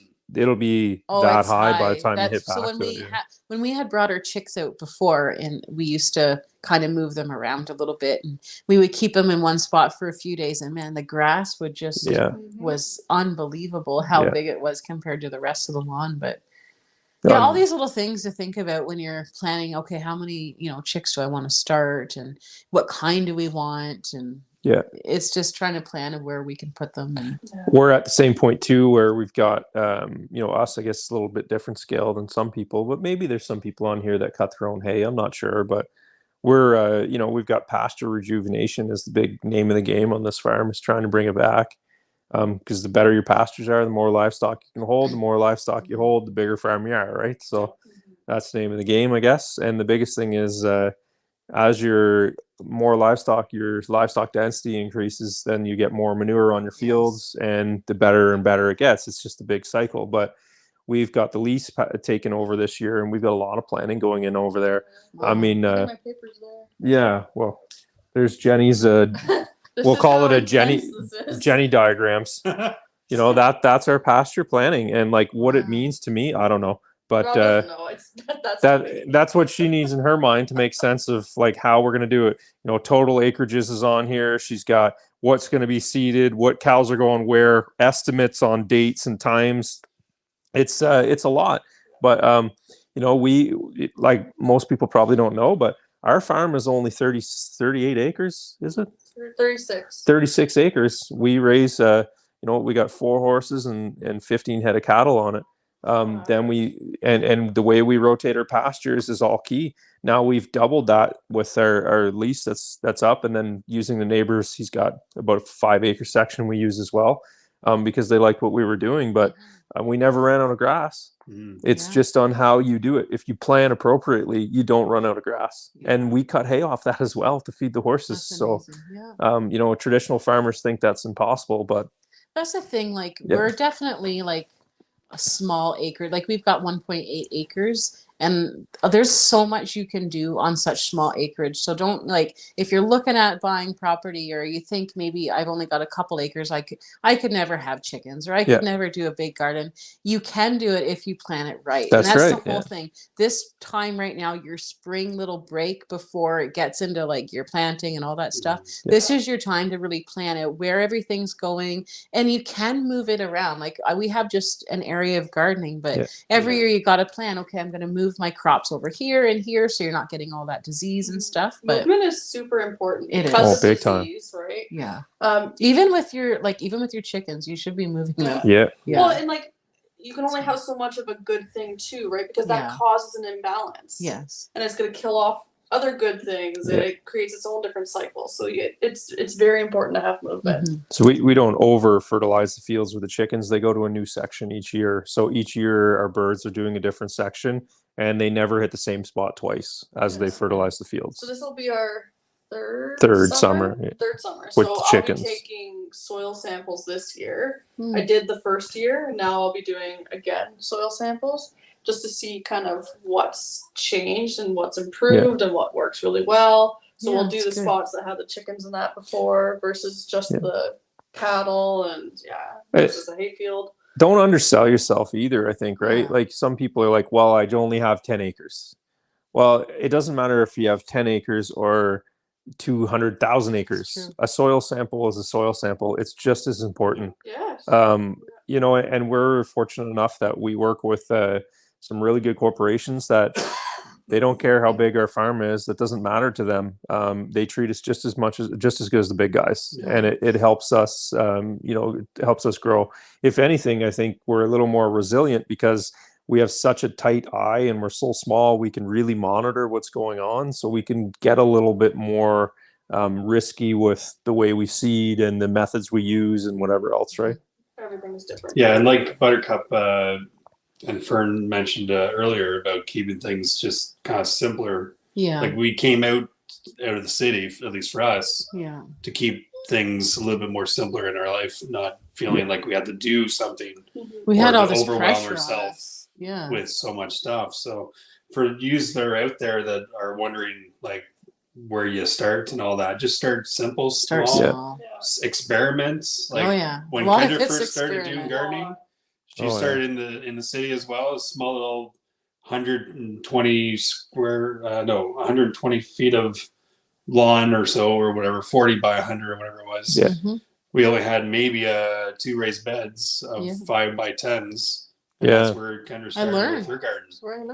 And same with the chickens. When we first started out with chickens, we only had 5 of them. We started with 5. Partridge, Chanticleer. And what was funny is we originally got them from Hickory Croft Farm, not knowing that they were. Oh, really? So okay. this was like so this is before we even became on YouTube. So it was like, I want to say like 2017, 2018. So in 2018, we actually found an ad on Kijiji for Partridge Chanticleers, and we met Stephanie and Chris and went and picked up our first 5 Partridge Chanticleers. No way. And then years later, so then they had died off, and we bought frays, and we got into different colored eggs and different colored we still chickens. did have the one original though, because we had a couple original that one or didn't two, die. And then we got, because they were a little cheaper and we didn't really know a whole lot, right? So, and then it's funny that, you know, now we're on YouTube and now we're learning that these chickens really aren't suitable for our area. The ones we from want Frey. to, we want to get back into the Chanticleers, and it's like, Chris and Steph are here again. Like, it's like, it was just amazing, like that we met them all these years later, and it's just kind of crazy how it happened. But one thing for us that we've always kind of told people is like, find the people who are doing what you want to do, because it's super important, especially buying livestock, right? Ask questions. Like, we've looked at farms. We have a lady that's coming here to do a consult because she wants to learn about Dexter cattle. Wow. We've only got George left and the babies, and we're going to tell her all of our experiences, good, bad, and ugly. And every farmer that we ran into that was running those breeds, when we were looking at them, they shared their experience with us. They were a very welcoming community. And that helped us because we didn't have a clue. I knew what they tasted like. That was about it, right? So And I'm also a bit of a sucker for punishment, I guess, same as you. Like Jenny's like, I'd like to get some meat birds. I'm like, perfect, we'll get 100. Like, you know, okay. Yeah. sure, why not? You know, and I'm like 50 and 50 of each. I was like, yep. Okay. So we did 50 dual purpose, 50 meat birds, did them all, you know, butchered all. Way you go, just go. And, Having never done you know, it before. I just figured if I'm going to do it, I might as well try it, and I'm going to try it where, Go big or go home. yeah. And we we got did. so good at it that the following year we're like, yeah, okay, cool, we'll teach everybody else how to do it. No. Yeah. Like- Well, when you, When well, you do 100 of them. yeah, we had Yeah. previous We're faster than experience if too. you do- So there's Buttercup and Fern there is asking how many chickens we have. She picked up 12 Canadian Brees. Oh, today. okay. We've seen some for sale. We Yeah. are on 1.8 acres. So we are on 1.8 acres Oh, also. there we go. There you go. So Find we your people. find your people, we're your people. But yeah, so we have, I want to say, between 14 and maybe 14 to 16-ish. They don't know how many chickens they no, have. This We're is chicken chicken. Last Yeah. Last Those year are the was ones- over 30. It was almost Yeah, 34 yeah. Yeah, last year. last year was too much. Those are the Yeah. ones I tagged you in. That I was like, get these. They're supposed to be really good dual Yes, purpose. you Yeah, did. that's- You did. Because I was yeah. reading up on them. So we'll just have to Wow. ask Buttercup whereabouts she Yeah. got hers. Yeah. So we'll Yeah. follow and see. Yeah, I want to see how yours turn out because Yeah, They're supposed to we be want to good. know how yours are gonna do. Yeah, that would be awesome. that's if you're eating them. Yeah, I want to know if you're eating them, but that's cool. And Bella Love has a question for you, Rob and Jenny. What do you think that they could do with 4 acres, the rest bush? Would love 1 or 2 cows to raise meat for meat. Thoughts? It's going to cost you some money there, because in 4 acres you can graze a cow. Sure, it's basically a summer in our pasture environment. What we have here, and this is coming not from me. This is coming from an old fella that I knew. I knew him as my uncle, but anyway, Roy Johnson was his name. He's passed now. Roy raised cattle from like the 60s all the way until the early 2000s, out in Peralt Road, which is a very rocky area, similar to what we have here. 2 acres per cow for the summertime is what you're going to need of good pasture grass to raise one. Now that for him, he raised Hereford breeds for the most part. So they were a medium frame cow, similar to our Galloways. Dexters, you can get away with a little bit more, but you need 18 months to bring one to butcher weight. So you're looking at feeding hay potentially 2 winters to get them up to weight. And that means for you guys, when you run out of your grass, you're gonna run out of that 2 acres of grass. They pull a little bit of food from the forest, like from the woods and stuff, but you'll be feeding hay for probably 9 months of the year in that case. So that would be something to consider. And it's going to be for a Dexter cow, a small or I guess breed standard Dexter. You need a minimum of 18 pounds a day, and if you're going to breed it, you're going to need closer to 25, 30 pounds a day. One of our friends up here, Devin, he's got John Girl, our milking cow that we had sold to him because she's a milk cow. She didn't really suit our needs. She needed a little bit of help with grain, and we don't grain the cows. He's feeding her a full square bale a day right now, plus a little bit of grain. So that's 40 pounds of hay a day because she's getting close to calving, and he's keeping the weight on her, right? So I mean, you're looking at a square bale a day. It's like $6 a square bale now. I mean, those costs add up. But on your 4 acres, you can raise a lot of pork. I know that I don't think they eat pork. Yeah, they actually have done. I don't know what they've got a those few big pigs. black Yeah, ones. they were. They're huge. I forget what they were called. I know you cost guys don't eat efficient. pork, but No, we don't. for you guys that would make sense, and we can set you up with a feed program and that too. That's going to keep your costs down a little bit. But also, like, I don't know, like you did talk a little bit about running cattle, or like us having a cow on our small acreage, and in the end it could work out to being a bigger benefit to having. Yes. So even though that The they hay might be costs, feeding the hay, I think you're right. It is. Yeah. I'm just thinking in their situation because I know them. They Yeah. have a large family and they're looking to provide meat for. would it be their I don't benefit think to it's have as it or cost no? It's not as cost effective because you guys, That beef's long. going to go a lot longer. For them, you'd be better off with Mm. pigs financially. Now, if you want beef instead of pork, you could do it, definitely. Just have more acreage, I would think. No, it wouldn't even be the acreage is the thing. You're going to want to buy different types of cattle. It's the body size, yeah. the frame size of that cattle, right? Yeah. So like our Dexters were only getting like 300, 250 to 350 pounds of meat after 18 months of raising it.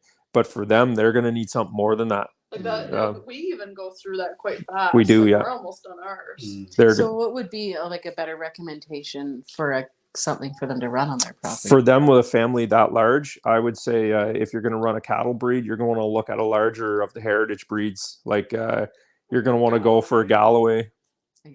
Belted Galloway or full Galloway. You can go with Angus crossbred. Yeah, you can do Angus cross. We have if you are looking for cattle, we know we have a friend that's looking to disperse his herd for a fairly good price. He's not well. He's gotten up there in age and it's just time.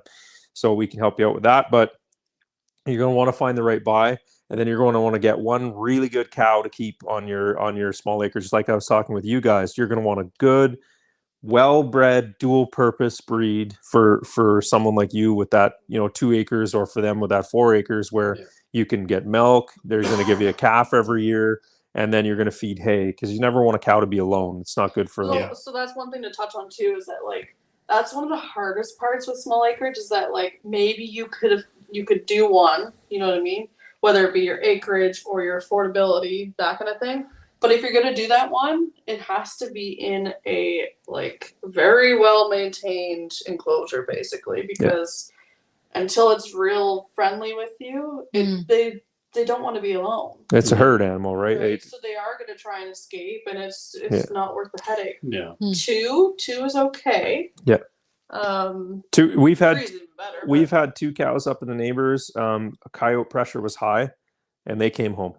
But no problem. They popped through the fence and walked themselves back home. Yeah. But 3, fine.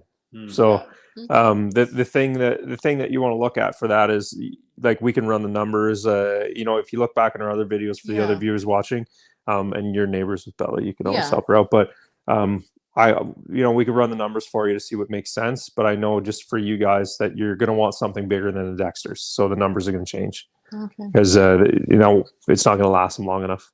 Yeah. And that being said, that 4 acres isn't just one large pasture. You have to rotate that in order to be able to keep up with feeding that animal throughout the summer. True. So you need those rest periods in between. So you're at least going to divide it by 4 at minimum. Minimum. Like sometimes we're moving our cattle 2-3 times a day, stepping the fence back 5-6 feet at a time for like 100-foot section. Just because that's the way it's got to work out and then fencing them off to the stuff they just finished. All your grasses best you can. Right? That's right. Yeah. So we do it for a lot of different reasons. Yeah.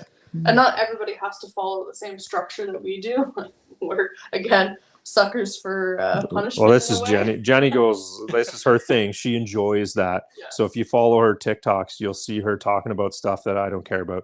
I just want them cows to be fed. I want them fat and happy and not breaking through the fences. Yeah. And Jenny's into more on that, and she goes more in depth. And that's your thing. It's a hobby. You enjoy it.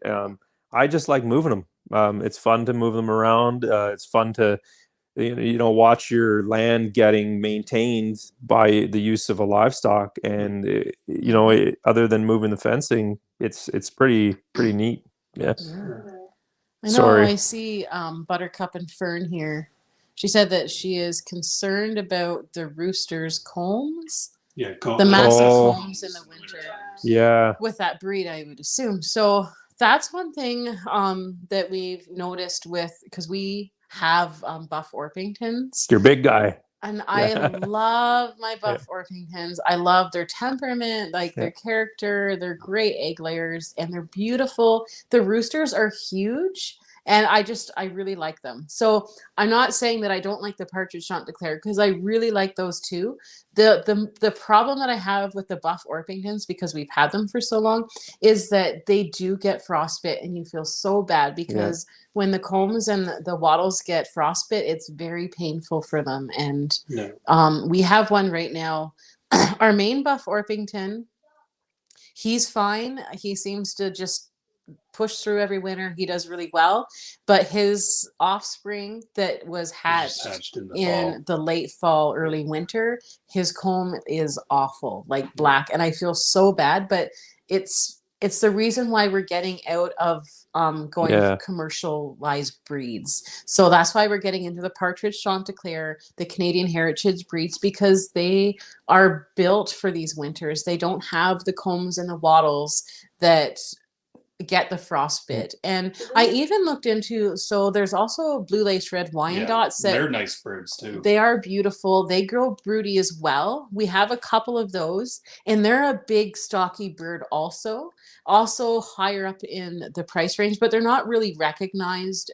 I don't know where they were bred and necessarily for, but they also don't have the large wattles and combs. But I am going to tend to stick towards the Canadian breed birds, but there are different breeds that you can look for that you can avoid having that kind of injury on them, because it once they do get the frostbite, it also is a disaster for infection. You can they get weak disease, so it's not something that I recommend getting into in these general areas. If you can go with a different breed, I do recommend doing that, but that's just from my experience. Can you cover it?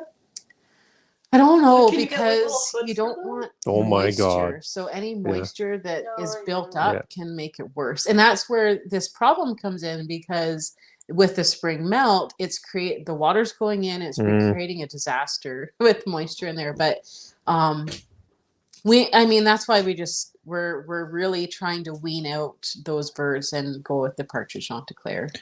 We've done the similar situation with us, not so much with chickens, but with our cattle is all heritage breeds as well. It's not commercial style. The reason being is just for that. Our climate is so different compared to what they've been breeding for. And they do better. The foot care for our cattle is better. Our pigs farrowed at -16, and we didn't lose a single piglet due to heat anyway, or cold, I guess. So and we choose Berkshire Tamworth. They handle the temperatures and they're hardier. It's easier to deal with, eh? Yeah. Even so, we started off with, I think they were like red sex links and black sex links. Okay. And I really like those birds. They're a commercialized breed from Frey's, and they're just made for popping out eggs. That's all they're made for. There's no meat on them. There's nothing. So, but when you're out there, they just want to be with you. They love being picked up. I don't know. They're a nice way to start off if you want chickens. But the problem with them is that they don't have those natural instincts. When it comes to snow, you might think it's great. Yeah, they love the snow, but they're out there and they stay out there until their feet are raw. Oh my God. So they just don't have that natural instinct that these heritage breeds know. Like, there's snow, I'll go out, I'll eat a little bit of snow, I'll stay in it while the sun's there, but they know enough to get back into the barn. They're not going to stay out there until their feet are raw. So that's the problem that I have with commercialized breeds from, Yeah, we dealt with it with pigs too, like the commercial pigs. They're the Lacombs and British whites and that. These things are sunburns.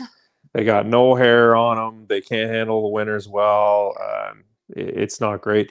Most of our pig operation, and we moved. By moved, I mean like we raised and sold almost 4,000 pounds of pork, maybe a little bit over last year. All Berkshires, and we did the majority of that in the wintertime because they put weight on in the winter, where those commercialized breeds will not retain weight. They'll barely retain weight in the wintertime without the heat, because they got no hair. Yeah.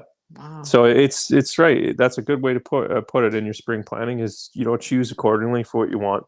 And sometimes you don't know. Like, if you're new and you've never had chickens, never had pigs, then you might not know this stuff, right? So this is we're just sharing our experience because we started out not knowing, and we started out with those breeds, but we're learning as we go what works here, and you'll find out what works best for you too. Yeah. But how's things on the commenting? They've slowed down a little bit. They've slowed down. Bella Love was just saying we've had up to 30 pigs, plus pigs at one point. Wow. Love that. Love my pigs, but still would like to try raising one beef someday. I have access to good hay for winter, just too nervous to try.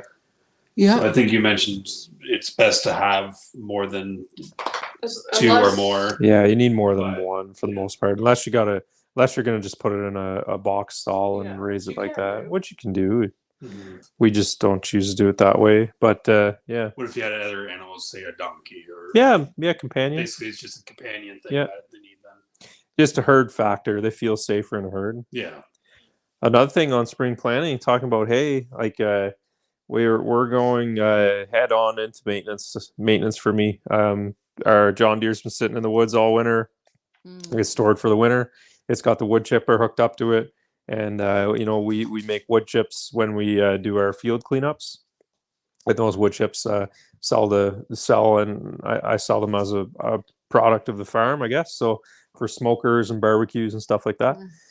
So I'm excited to get that going. But that maintenance on that tractor, I could put the battery back in, oil change, probably pull a mice nest or two out of it. Check the fluids. I got to do that on all of our tractors, all of our equipment, our sickle mowers and stuff are going to have to get tuned up. Like these are all things that I need to factor into my schedule somewhere. Got to find a spot for it. And haying for us is going to start early this year. We're trying for second week of June.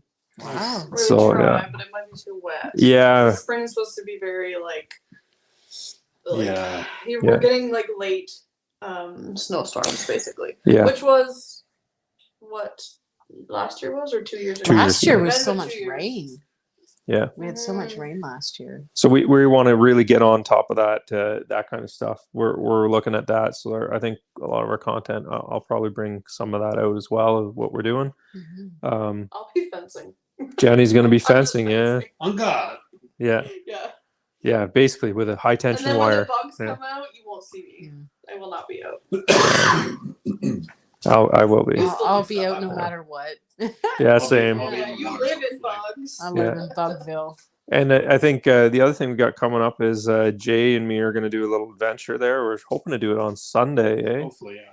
We're going to. My family has a camp up in Foymount, the second highest place in Ontario. That's awesome. It's an old radar base up there, and our camp's just down the road. Jay and me are gonna go in and put a fire on and live in the bush for a day or two, and see if we can have some fun, and maybe nice just to get away, I guess. Eh? Oh yeah. Do some bushcraft and play around. So that's gonna be, I think, Sunday. We're hoping for, weather permitting. Weather permitting. Yeah. I think it's supposed to be better this weekend than last weekend. Yeah. I Yeah. think so.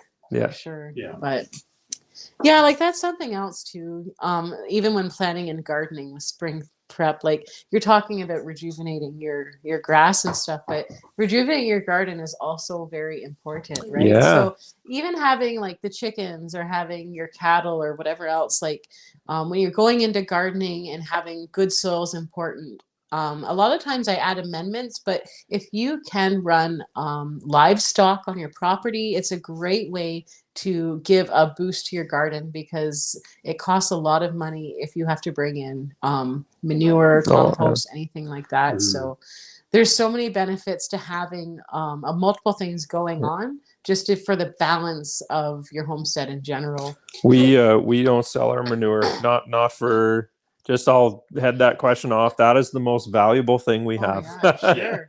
Yeah. Absolutely. And we have big manure cart, and that'll be it flings it all over the field. But Jenny's changed it up. Do you want to touch on that for next year? Because we're planning our spring and our summer grazing, and she's planning on. Well, my goal this year Yeah. is to reduce the hay intake. Yeah. By what did I say? 2 months. 2 months. 2 months. Yeah. So typically we would start feeding hay in November. I think is what it is. I think it's November. Usually it's the end of So November. I want all of November grazed and most of December grazed. Yeah. Depending on this year we didn't get snow until what? Yeah, it was quite late. Yeah. Yeah. Pretty So much which happens December. often. Mhm. And at that, any snow that we do get in December is not enough that they can't paw in and grab the grass. So this year is all based on retaining our own grass on our Nice. pastures for the cattle to come back And fall graze. and fall graze. And we're going to do what's called bale grazing, which is when I do feed hay, it'll be done out on the pasture, and whatever they spread out, they leave, kind of like what you see in the horse pen here now. Yeah. That just is like a compost layer on top of the soil. You're shielding Yeah. your soil. Which, by the way, sorry, I wanted to ask you, have you ever tested your garden soil?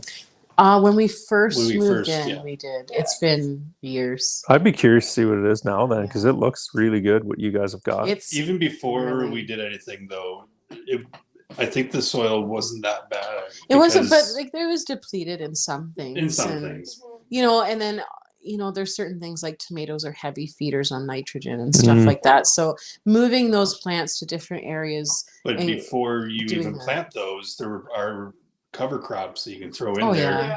to help boost Yeah. the nitrogen, like I believe it's the clover, I think it is, Oh yeah. Mhm. or the alfalfa, perhaps. But the chicken manure is really Yeah. high in nitrogen too. Yeah. So And I was going Yeah. to say also with the chickens, having the chickens go into your garden before you even do the tilling and all that, yeah. they take care of some of those starters, Oh, yeah. weeds and But not only and stuff that, like some of that, the pests, like there's a Yeah. lot of things Oh like yeah, I love watching that. what is the The big grubs, basically. those fat worms? What are they? Those big Oh, I know the Are ones you you're talking talking the about. Yeah, hornworms, the tomato hornworms. yeah, hornworms. So I think that they have, I don't know if it's their seedlings or I don't know what you call them. Their offspring will actually live underground for the following year Yeah. and come up. So like it is Mhm. important to have that. Like we don't always have our chickens in the garden like we used to.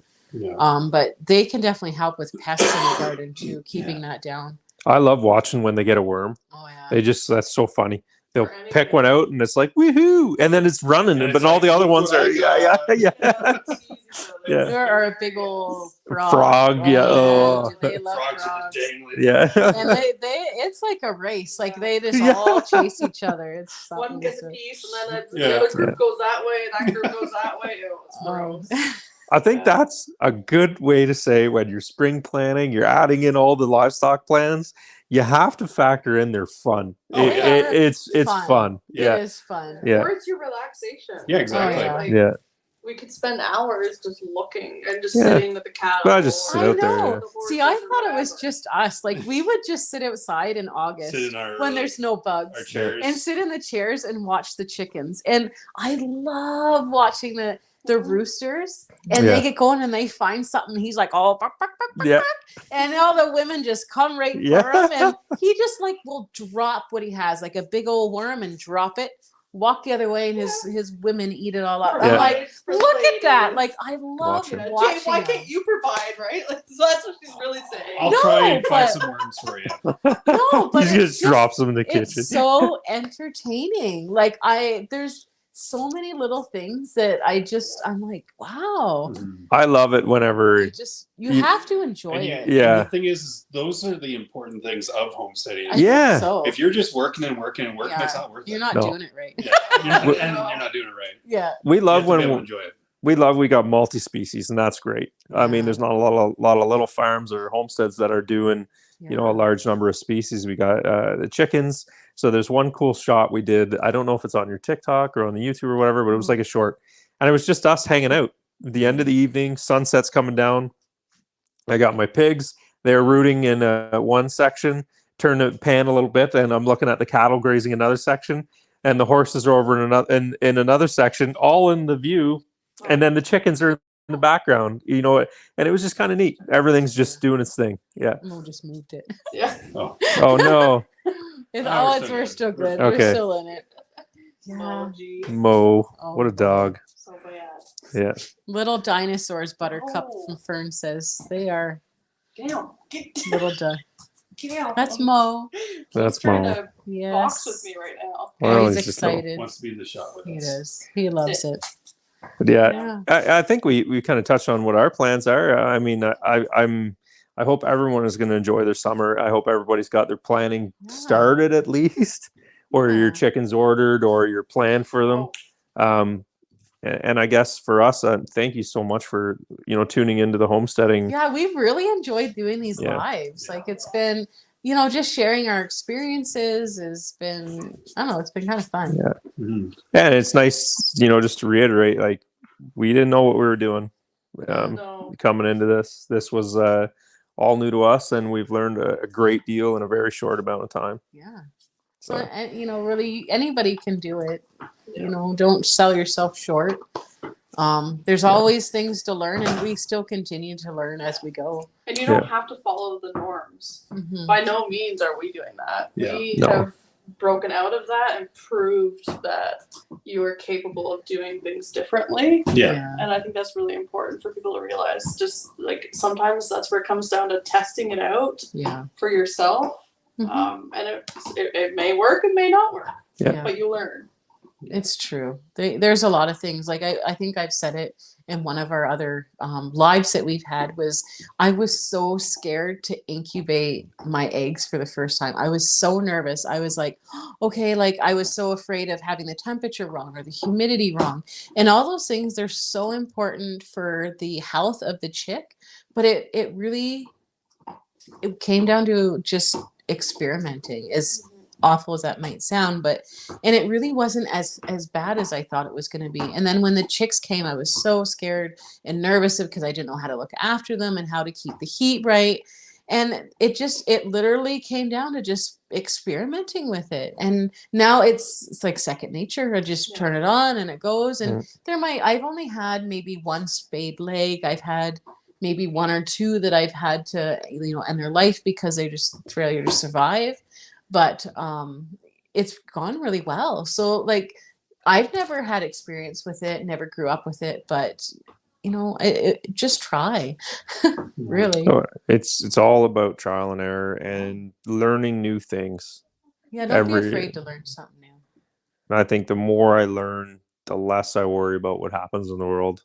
I don't seem to care anymore if food prices go through the roof. I can still afford to feed myself, and it helps me sleep at night. That's the thing. So, I mean, even when it came to like pressure canning, I was very nervous to try pressure canning, but I did. But there's just something to be said, like, about being able to have a garden, being able to have chickens or livestock or different things.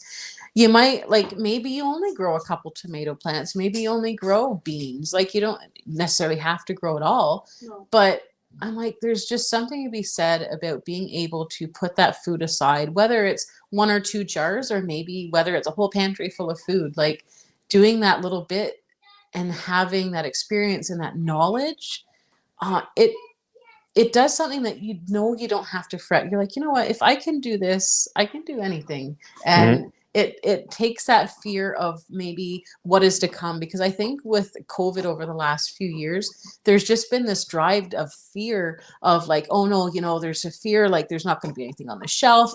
And it's made people go out and maybe spend things that they haven't needed to spend, or go out and, hoard those things. But I think in this lifestyle, like, you don't really need to worry about hoarding and stuff like that. It's more about your yearly, monthly, like, living every day.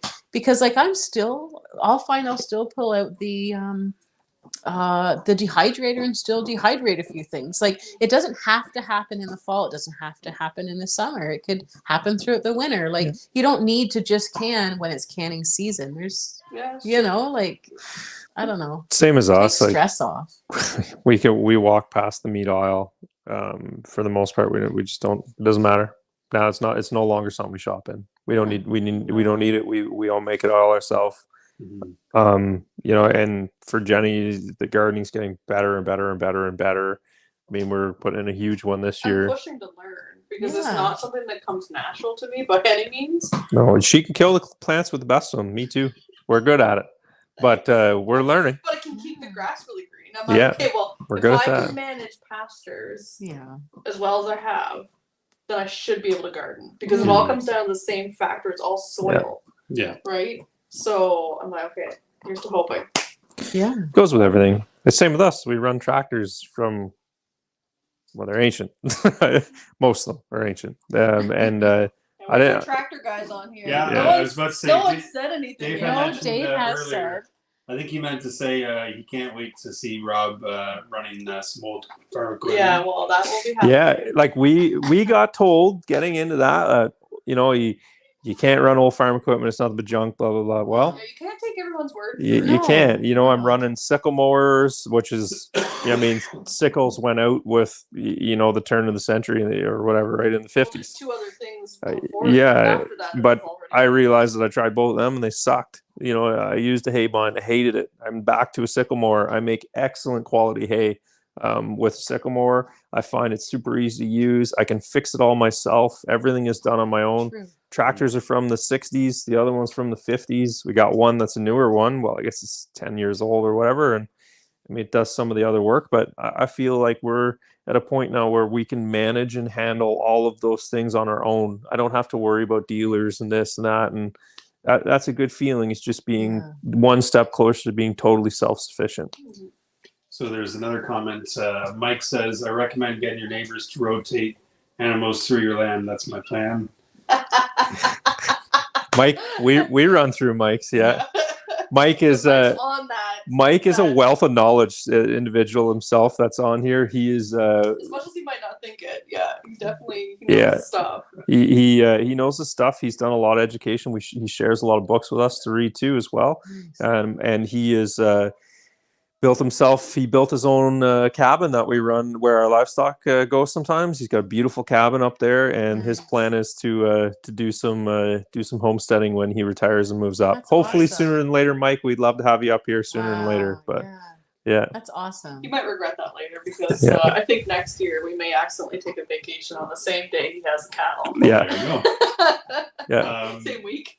Buttercup and Fern Homestead mentioned that because I had asked a question, what are all your plans during the spring? So Buttercup mentioned new chicks and anywhere from 5,000 to 22,000 square foot of new gardens, as well as the original 500 square foot of old gardens. That's perfect. Amazing. That's awesome. Wow. That's going to be a lot of food going in. It is a lot of food. Yeah. I'm like, oh, that's a lot of stress. See, and that's my happy place. If I'm having a rough day or anything, I'll just go out and be like, I'm gonna go sit in my garden, do some weeding, pick some vegetables. It just pull out boulders out of your new garden. Yeah. No, I enjoy it. Yeah, it's good. I just go play with my pigs. Sit out in the field and brush the pigs or the cattle, and it's nice. It's relaxing. And I think that everybody needs a little bit of that in their life. I think that we've been missing that for a few generations, and it certainly is nice to get back to it.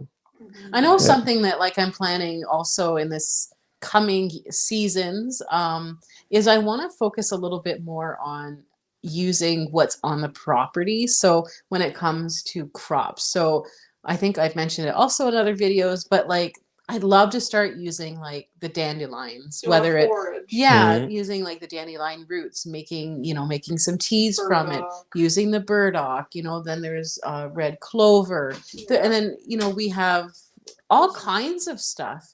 So I want to just explore a little bit and learn a little bit about what's growing on our property and literally using it, dehydrating it, making teas. I'd love to learn to do oils and, tinctures.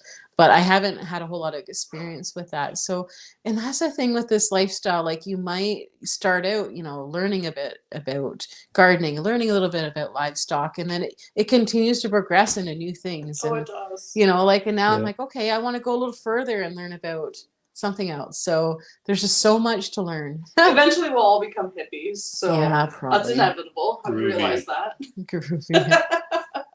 Well, I think it's been great so far. It's been an excellent journey for us. I'd highly recommend it to anybody who's thinking about it. Take the step.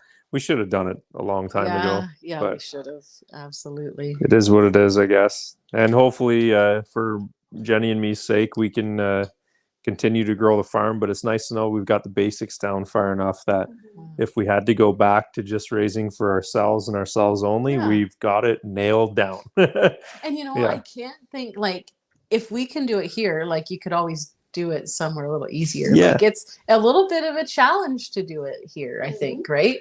Yeah, I mean, you can hardly grow hay here, so so you're not only starting out not knowing much, but you got a challenge ahead of you. Yeah. But Yeah. Well, I think I don't know if there's any other comments, Jay, or is it a good time to shut it down? Yeah, I think this would be a good time. It's not too many other comments. Yeah, what does there. Buttercup say there? Oh, they were just mentioned different things. Yarrow, dandelion jelly, dandelion roots, Yeah. chicory coffee, lilac blossom jelly, and then of course maple syrup. I did try to do lilac syrup, but it didn't really.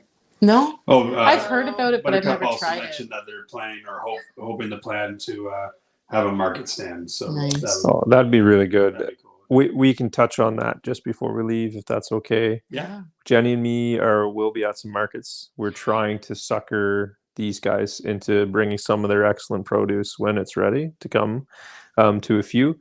You can find us throughout the summer if you're local to here at the Cloyne Farmers Market. That's down Cloyne, Northbrook area. Sorry, Northbrook Farmers Market. It's held at the Legion on Saturdays. We met a lot of you guys there last year. We're a small farm. When we sell out a product, and we don't go back. So we'll be there this year a little bit. And markets are an excellent way to meet other people in this community. I found we've met some really good honey suppliers that we do some farm trading back and forth with. We met some guys that run llamas, which are super cool. Those guys are awesome. Alpacas. Whatever. I do. Same I thing. like alpacas a little bit. And I mean, the markets are great. They're a great way, even if you don't have livestock or homestead or anything. Yeah. We spend a lot of time in them, reaching out to people, learning about it, learning about the products and the meat, and tasting and testing the different things, so that you know what you're getting into and you know what you're getting. So it helped us, and for you guys, don't forget to check those out this summer. We also attended a lot of like seedy Sundays. I know there's seedy Saturdays and stuff like that. So that's another way of getting out there and getting to know even local places to buy your seeds, but talking to them about things that grow well in their area. Community is a huge thing when you're moving on out. Just finding out about the area that you're living and the things that grow well in your area too. So and when to grow them. That's why. Yeah, when to grow them. I purposely went for that exact reason, because like otherwise, how would you? I don't know. I can't date everything back. That's the thing. It's like the same with when we first moved up here. Our neighbors basically told us the best time to start planting your stuff. Like our one neighbor, like they've been so excellent. Like he taught me a lot, because I mean, we're coming from like a zone 5 where basically I'm planting my garden in May, and then we moved up here and he was teaching me a little bit about like the strawberry moon and all this stuff, and not planting until the second week of June. And there's a lot to be said. And then I learned from this other lady not to plant potatoes until after like the 10th or 15th of June or something like that, to get rid of, so that you don't have potato bugs. So, really talking to people in your community can be really helpful. And I know I've learned a lot from our neighbor. He has a lot of knowledge about gardening, and he had a phenomenal garden too. So I know that, we, definitely talk to your neighbors. Our neighbor's great. He's on the chat, one of them. And our other neighbors are excellent gardeners, and they need some help, with the manual labor side, but they have the knowledge. So we have the manual labor ability, so we needed to get the knowledge and the space. So we're teaming up to put food in the freezer is always good. Yeah, absolutely. That's where we're at. That garden's going to be massive. I can't wait to see it. How you guys do. This is going to become one of those 100 chickens things. Yeah. Big time. You're gonna be filming all this. Yeah. I got an old two-furrow plow from I don't know, the 40s. That we can't even put. It's so heavy you can't even put it on the tractor. Oh my god. We'll have to record that again, because that was an absolute fight. Oh my god, that was scary. Because I dropped it on my foot one time and crushed my foot years ago as a kid, and it was at our camp. And I won't do anything that risks injury. Oh my god. So I just go, that's it, I'm done. It's so heavy. I put it on the back of my John Deere tractor, and I said to Jenny, I was like, I have no steering. Like I had to drop it in place. So it's got to go on the big tractor, but we're going to plow that up with an old two-furrow plow, which is kind of cool because it's probably 1930s, 1940s maybe. Yeah. We're going to use it to plow up that garden, and then we have another neighbor that's coming down with a rototiller to till it because it hasn't been turned in a long time. Okay. And we're going to use your tarp that you've recommended. And this garden is what, Jenny, 500-600 feet long maybe by like 150 feet wide. Like it's huge. You'll Yeah. be fine. I don't want to think But about we're putting in like crops, right? Like corn and Yeah. whatever, like stuff that you throw in, and that it's not nothing Rob's crazy. like just saying it like, yeah, we're just gonna throw it in. Like it's no problem. It doesn't go. We're gonna hope for the best. It's the first year. It's just a matter of getting. We want to get the root cellar kind If of you need any full, more right? green thumbs, there's Yeah, one I'll right come. here. So. I'll come. Yeah. But even like, throwing in like bean seeds, man, they don't need a whole lot of care. No, yeah. Yeah, and you Yeah. can eat beans. Oh man, I love beans. Yeah. Grown beans. We're gonna try it. It's all Certain about things need a little bit more care, like tomatoes or something. But for like big crops like corn and even potatoes, squash. squash. like, Yeah. throw it There's and not a walk whole lot. away. That's why we would need something bigger was because of the squash. The squash. Yeah. Needed squash. We need more corn. Yeah. Gonna deal with the I raccoons. definitely want to plant more squash this year because ours didn't grow well. Last year was too wet and cold that it just didn't really take root. My only ones that did were my acorn ones. Oh, and those the pig squash. I forget what those were. Those were gourds. I don't even know where they got Gourds. from. I have no clue how they got there. They were in the pig manure that because we throw again talking about old barns. We throw the pig manure out the window and into the tractor bucket, and then the tractor bucket to the manure pile.